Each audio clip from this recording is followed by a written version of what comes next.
রেজাউল করিম পীর সাহেব চরমনাই।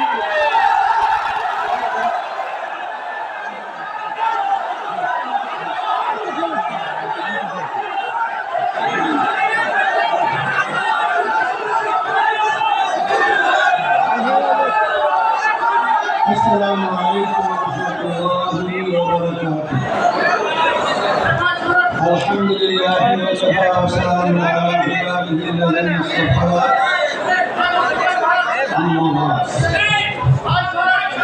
فأعوذ بالله من الشيطان الرجيم. بسم الله الرحمن الرحيم.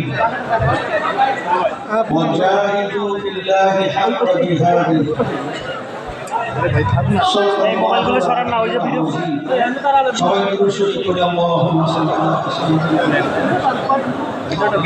হাবিবিনা ওয়া মাওলানা মুহাম্মদ সাল্লাল্লাহু আলাইহি ওয়া আলিহি ওয়া আসহাবিহি ওয়া সাল্লাম। ইসলামী আন্দোলন বাংলাদেশের সহকারী সংগঠন ইসলামী শ্রমিক আন্দোলন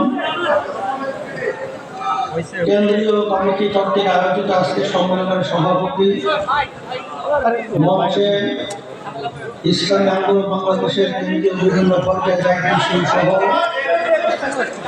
সম্মিলিতরা উপস্থিত রয়েছেন। বিশেষ করে আমার শ্রমজীবী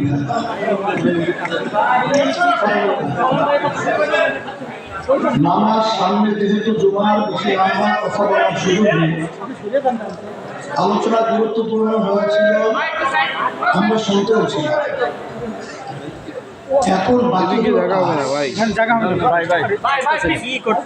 আমি আপনাদের সামনে আয়াতটি তেলাওয়াত করেছি। আল্লাহ রাব্বুল আলামিন বলেছেন, জিহাদ করো তওবা। আজকে মাঠে ময়দানে বিভিন্ন নীতি আদর্শ বাস্তবায়নের জন্য বিভিন্ন রাজনৈতিক দল তারা এখন যে বর্তমানে বাংলাদেশের পরিবেশ পরিস্থিতি চলছে সেখানে তাদের যে চলার গতি, সে তুলনায় যদি মাঠে ময়দানে আপনি পাল্লায় থাকেন চলার গতি কম হয় ভাই, আপনি এরকম তাহলে কিন্তু এক পর্যায়ে আপনি আপনার লক্ষ্যে পৌঁছতে পারবেন না। এই জন্য বিশেষ করে আমি সকল পূজার আহ্বান জানাবো, ইসলামী আন্দোলন বাংলাদেশ সারা বাংলাদেশে সফল করার পরে আমার কাছে যেটা আলহামদুলিল্লাহ পরিষ্কার ধারণা এসেছে, ইসলামী আন্দোলনের জন্য এখন মাঠ অনেকটা আলহামদুলিল্লাহ উর্বর অবস্থায় তৈরি হয়েছে। এখন এই সময় যদি আমরা আমাদের সেই দৌড়ের পাল্লায় যদি আমাদের সেভাবে প্রতিযোগিতা না থাকে তাহলে এক পর্যায়ে কিন্তু এই মাঠের ভিতরে আগাছা জন্মাবে। যাই হোক, আমি বিশেষ করে আপনাদেরকে অনুরোধ করবো যে আমরা কে কয়েকদিন থাকবো তা জানি না, তবে এই 53 বছর বাংলাদেশের স্বাধীনতা ইসলামের পক্ষে একটা অবস্থান এত সুন্দর ক্ষেত্রে পিছনে দেখা যায় না। তো যাই হোক, আমি আপনাদেরকে বলবো বাংলাদেশের ভিতরে আজকে দুটো সংগ্রাম মিলিত হয়। আমি আজকে একটু আগে চিটাগাং থেকে অনেক আলোচনা হলো, আমেরিকায় আসলে আমরা জানি ঠিক দেশের মায়া তো আছেই, কিন্তু ওখানের যে সমস্ত বিষয়গুলো যে নিয়ম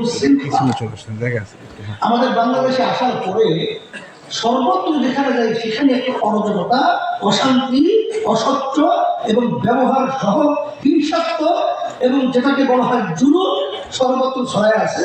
এর জন্য ভালো লাগে। এখন এই 53 বছর বাংলাদেশের স্বাধীনতার পরে ইতিহাসে আপনারা জানেন যারা রাষ্ট্র পরিচালনা করেছিল এরা, আমি বলবো অনেক অংশী তারা কিন্তু দেশের দরদি হিসাবে কাজ করেছে, এটা তারা প্রমাণ করতে পারে নাই। বরঞ্চ 5ই আগস্ট